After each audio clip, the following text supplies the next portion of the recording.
So, hello everyone. So, natay Python code duriya and atong i-explain if unsay function ano niya, no? So let's talk about the first four lines sa lang na.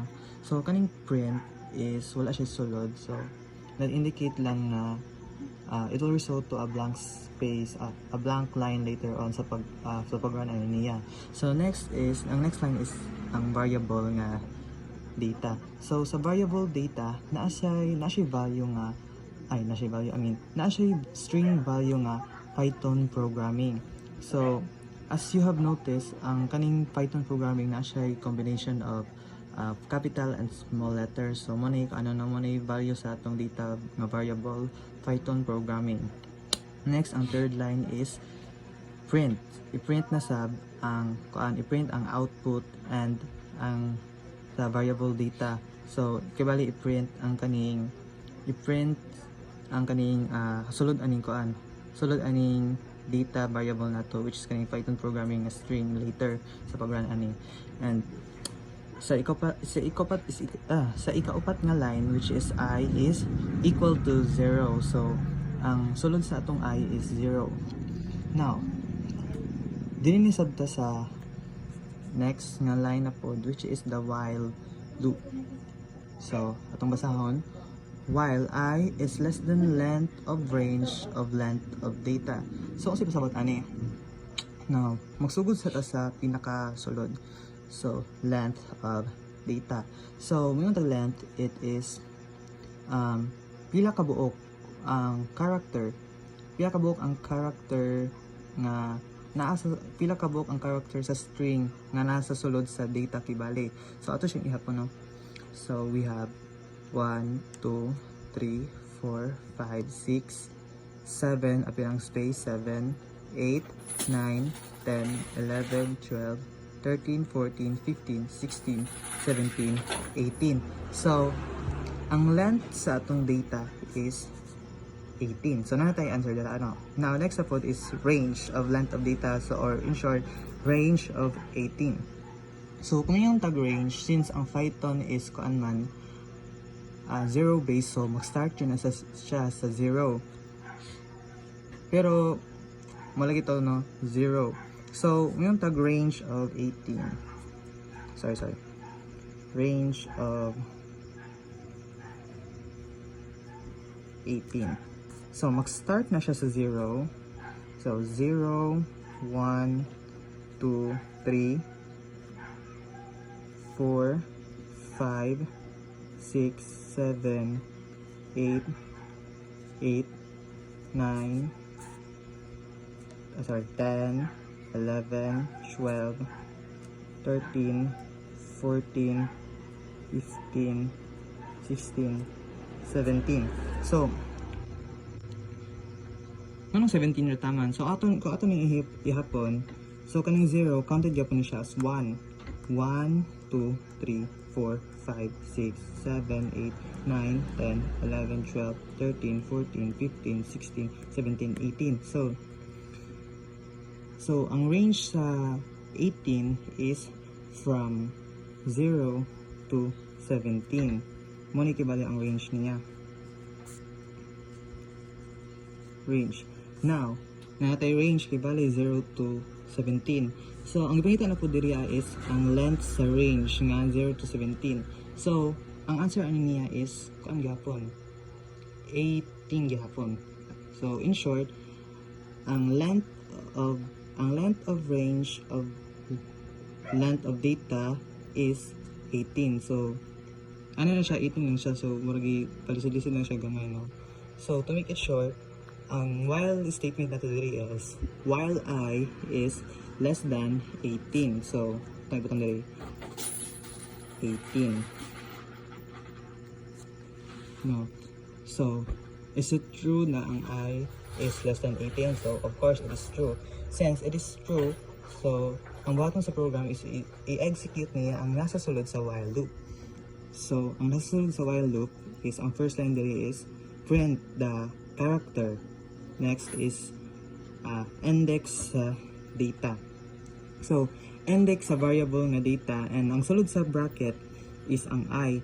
So ang I is na siya value daan nga 0, diri pa lang 0. So which means ang ipangita diri is ang index 0 sa data. So unsa may index 0 sa data? So sa kung giyon na 0 based ang Python, so magsugod siya sa 0 magsugod siya sa 0 diri sa ato ang string. So ang ipangita diri is ang P, since ang P ang 0 diri is ang P mo ni ang character nga ipangita. So again, sa index 0 sa data is P. So ang i-print ani later is character P.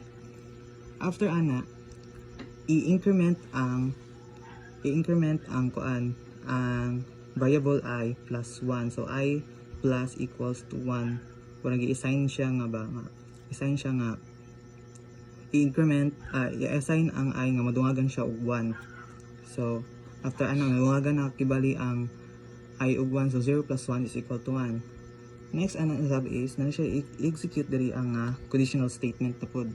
So if ang data or ang index sa data sa inyong nabantayan dire wala pa siya na kompleto, so I minus 1. So sa kung giingay na ang value sa I is 1 na, so na-increment naman siya into 1.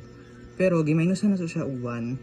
So 1 minus 1 is equal to 0. So mahimutang lang nga ang index diri is 0. So gipangita gyapon diri ang 0 index sa data. So unsa may 0 index sa data, which is P gihapon. P nga naka-lower. So gigamitan siya og kanang string method. So if ang P nga lower ba kuno is equal siya diri So unsa man siya, data, ang sulod niya is length of data minus 27. So kibali ang pangita dire is ang index gihapon, pero wala pa gyapon siya na kompleto, need pa nato siya i-solve, no? So ang gipangita dire length of data, pili itong length of data nato, which is 18.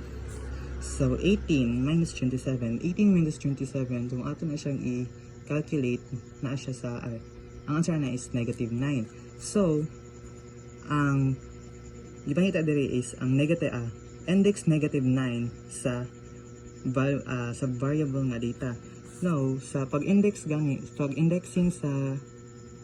string nga magamit og negative nga numbers, mag-start ta sa pinaka-last. So mag-start ta sa pinaka-last, no? So kaning G ang ato negative 1, negative 2, negative 3, negative 4, negative 5, negative 6, negative 7, negative 8, and negative 9. So ang atong negative 9 diri is kaning O. So ang answer ani is O. So ibutang nato nga O na siya, kani siya O. So ang pangutana, if ang giingay na P na ni siya kay I minus 1 equal to 0, so index 0 sa data is index 0 sa data is P. So if P is equal ba siya sa O nga gamay, so which is false. So since it is false, so di niya ni execute ang sa nasulod aning sa conditional statement nga nasa while loop. So balik na po siya sa loop, mag-loop na sab siya, no? So balik siya diri. I-print sa niya ang character and index sa data na sab. So ang kaning value sa I mautro ni siya gaina, nahimo siya og 1, na increment man siya gaina tungod ani. So ang kuan ba kuno, ang ganita diri is ang index 1 sa data. So unsa may index 1 sa data? Since P man to gaina, which is 0 ang index, next na pod is Y. So muna index 1 sa variable data. Next na pod ana is increment na pod niya ang I sa 1. So 1 plus 1 is equal to 2. So nahimo nag 2 ang value sa I. So next na pod is nana pod ta sa conditional statement. So if ang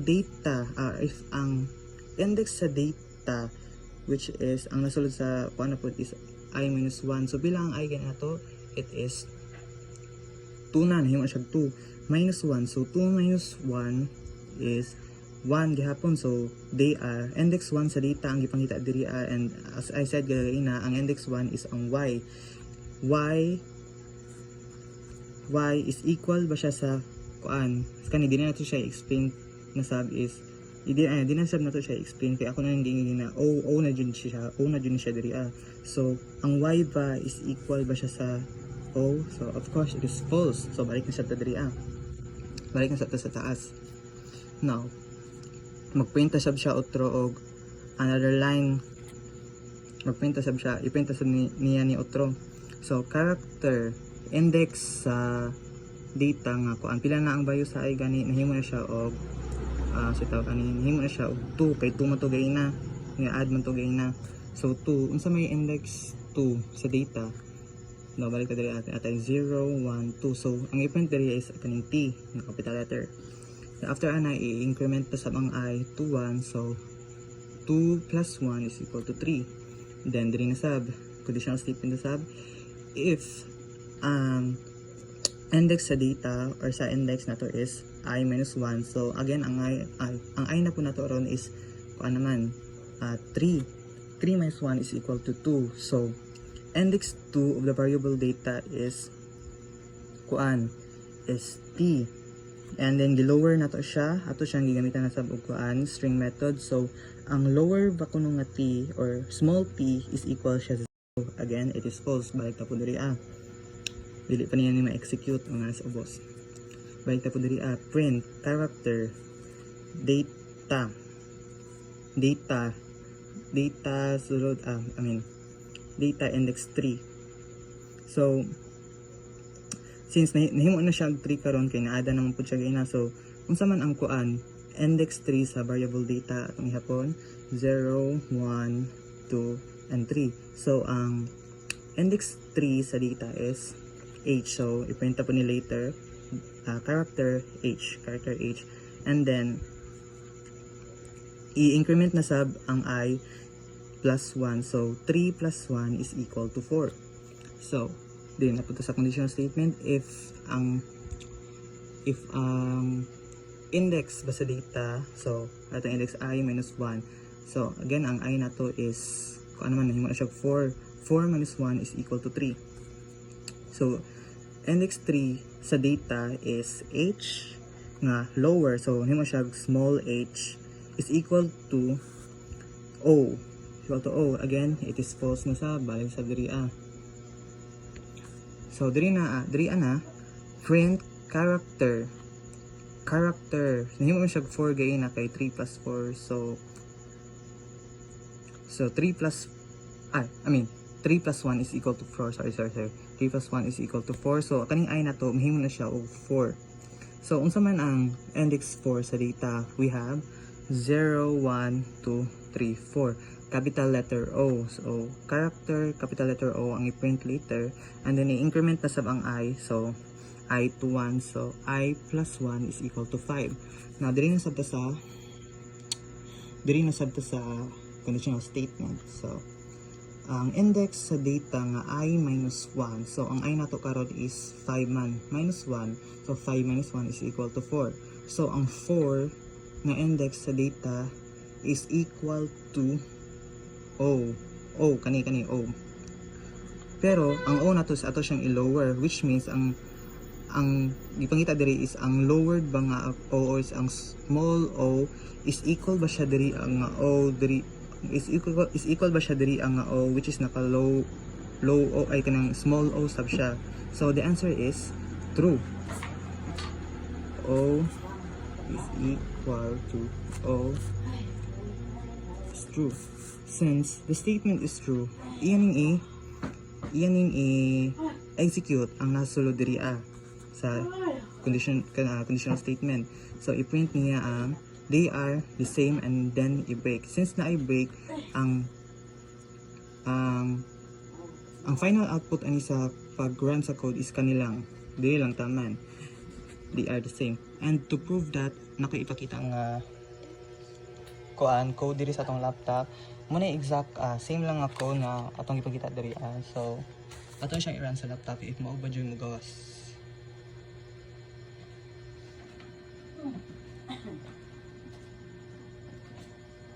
So makita na to ipang print niya tong gikan sa P padung sa O lang, and then ang last nga result is they are the same, which proves that akong i-explain kagayina. So I think that's all. Thank you for listening.